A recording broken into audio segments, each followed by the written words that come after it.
The HOA's audacity knew no bounds. After repeated humiliations, they decided to take over my garage, insisting it was somehow community property or needed for HOA storage. One morning, I discovered the chaos. Boxes stacked haphazardly, tools misplaced, and an unmistakable sense of entitlement lingering in the air. Karen and her board had made a critical miscalculation. They didn't know who I really was or the resources I had at my disposal. The garage, far from being just a place for vehicles and equipment, was essentially a military quartermaster's command center. Every shelf, crate, and locker contained essential supplies, equipment, and tools, meticulously cataloged and organized. Tampering with it wasn't just a nuisance, it was a serious violation. I immediately began documenting the intrusion. Photos, video footage, timestamps, and a detailed log of all items disturbed or moved. Next, I took action.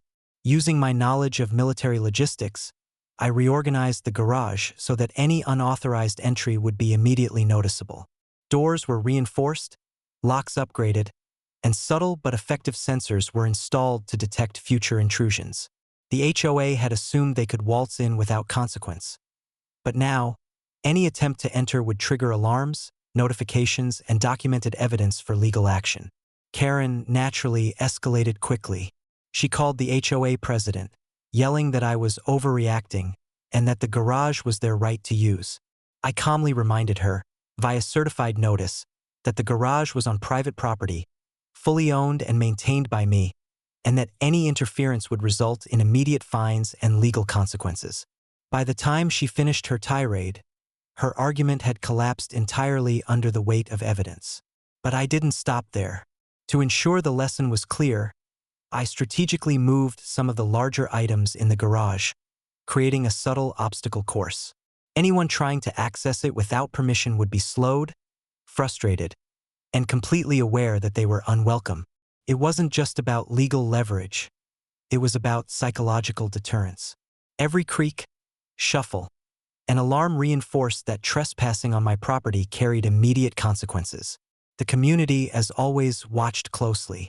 Neighbors began sharing stories about Karen's repeated attempts to occupy spaces she had no right to touch. Social media posts highlighted the ridiculousness of the situation, and memes spread depicting the HOA storming a garage that was effectively untouchable. Karen's credibility and authority eroded further with every post, every comment, and every viral clip. Meanwhile, the HOA president attempted to intervene in person, only to encounter the reinforced doors, obstacles, and security measures. Frustration turned to panic as they realized the garage was far beyond their ability to control. The lesson was unmistakable. Repeated interference with private property would not be tolerated, and any attempt would be met with escalating consequences. By the end of 2483, the HOA had learned, yet again, that property ownership, preparation, and strategic planning far outweighed arrogance and petty authority.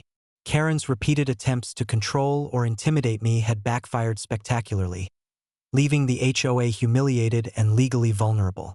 The garage remained intact, my resources untouched, and my ranch fully secure. Karen and the board, meanwhile, were left to reckon with yet another failure, a reminder that underestimating me or my property would always carry a steep price.